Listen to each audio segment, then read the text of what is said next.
सबसे पहले हम आते हैं आमना अशरफ साहिबा के पास, उनसे पूछते हैं कि अपना ईद का दिन किस तरीके से गुजारती हैं और ईद के दिन के अंदर क्या क्या करती हैं। अंदाज़न आपको पता ही होगा कि मैं अपने ईद के दिन क्या करती हूँ। जो सारा साल करती हूँ वो मैं ईद के दिन स्पेशल तौर पे और मज़ेदार किस्म के खाने ट्राई करती हूँ अपने रिश्तेदारों के घर से, अपने माँ के हाथ से, बल्कि खुद भी बनाने की कोशिश करती हूँ अक्सर तो। सही जी। अच्छा, सारा रमजान भी खाने, ईद वाले दिन भी खाने, ईद के बाद फिर खाने, बकरा ईद पे भी खाने, ईद पे भी खाने।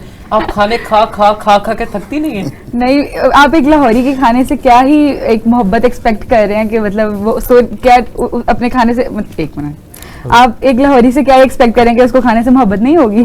नहीं, मोहब्बत तो हो, लेकिन इतनी ज्यादा मोहब्बत हो जाए तो ये तो फिर जो है ना, लोग मुझे जानते ही इसी नाम से हैं कि भाई ये वो है जो बहुत ज्यादा खाती है, तो बस मेरी इसी तरह ही है खाने से। आमना का कहना है कि वो कहती हैं कि जब किसी लाहौरी से पूछो कहाँ से आए हो, वो कहता है मैं खाना खा के आया। कहाँ जा रहे हो? मैं खाना खाने जा रहा हूँ, और अब आगे क्या करना है मैं खाने का ही सोच रहा हूँ। तो लाहौरी जो होते हैं ना वो ऐसे ही सोचते हैं। गुजरांवाला वालों का मुकाबले पे आना चाह रहे हैं सब हम लोग भी।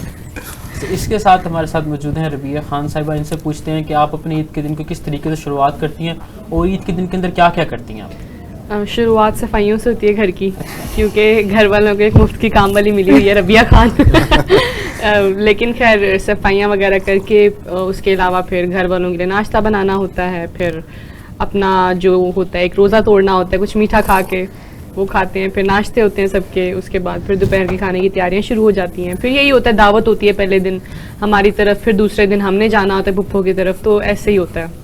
सही, यानी कि आप जो है अपनी रूटीन थोड़ी बहुत चेंज कर लेती हैं, यानी कि खाने से हट के कुछ और भी सोच लेती हैं। काम होता है मुझे ना, काम करना पड़ता है, सोच लेती हैं कुछ और। हाँ जी। लेकिन लोगों के माइंड में तो यही है कि शायद जो फूड ब्लॉगर हैं वो सिर्फ खाना का ही सोचते हैं और खाना ही खाते हैं, इसके अलावा वो कुछ नहीं कर सकते। नहीं, हमारी जिंदगी का और भी मकसद है और भी काम है जिंदगी में। आपके जो फॉलोअर हैं वो भी मुझे लगता है वही हैं जो खाने वाले हैं, सिर्फ वो देखते हैं कि बस खाना ही है, बस ये किस जगह गई है, आज किस जगह गई है, और मैं ईद वाले दिन भी इस जगह जाऊंगी। बिल्कुल। ईद का एक बहुत अहम जुज़ होता है अपने रिश्तेदारों से मिलना, अपनी मोहब्बत करने वाले लोगों से मिलना, तो आप उसको किस तरीके से लोगों से मिलती हैं, कहाँ कहाँ आती जाती हैं, उसको किस तरीके से मैनेज करती हैं? अच्छा, हम ना गांव में जाके अपनी ईद करते हैं, तो वहाँ पर ये होता है कि हमारी मतलब बिरादरी है पूरी और घर बहुत पास पास हैं, सुबह सुबह ही बांट रहे होते हैं एक दूसरे को सेवइयाँ और बाकी चीज़ें, मीठा। और इसी तरह हम पुप्पो की तरफ जाते हैं सुबह अलग से, फिर दोपहर को खाना होता है सबका, तो सब आते हैं। इस दफ़ा हमारी बड़ी पुप्पो और दादा वो इंतकाल फरमा गए हैं, तो वो नहीं होंगे हमारे दरमियान, तो वो काफ़ी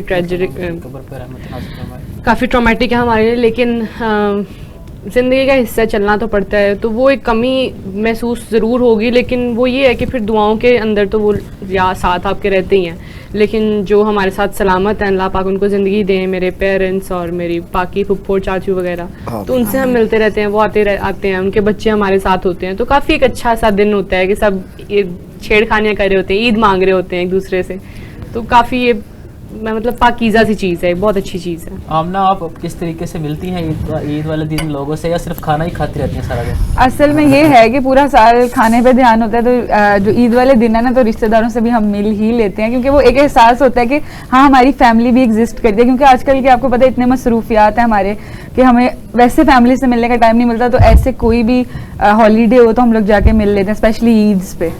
ठीक है, मज़हर साहब, मैं आपसे पूछना चाहूँगा कि आप अपनी ईद वाले दिन अपने लोगों से मिलते हैं, गांव वालों से मिलते हैं, या रिश्तेदारों की तरफ जाते हैं, क्या करते हैं ईद वाले दिन? तलब भाई, मैं ज़्यादा कोशिश करता हूँ कि मैं अपने बच्चों के साथ टाइम गुजारूँ, तो दोस्त जो है मेरे चाहने वाले काफ़ी इलाकाई तौर पे, तो मैं कोशिश करता हूँ कि उनके पास चला जाऊँ, तो दोस्तों के साथ ईद गुजारने का भी अपना एक मज़ा होता है।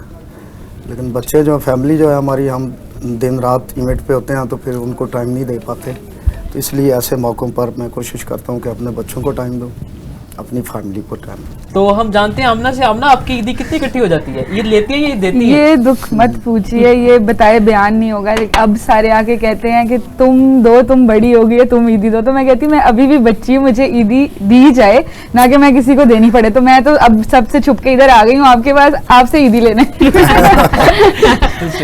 तो यानी कि आप ना ईदी लेती हैं ना देती? हाँ, बस गायब हो जाती है, जब ईदी देने का टाइम आता है तो गायब हो जाती है। ये भाई सबसे मजे का काम आमना ने किया है कि भाई ना ईदी लेती है ना ईदी देती है, मसला ही सारा का सारा खत्म।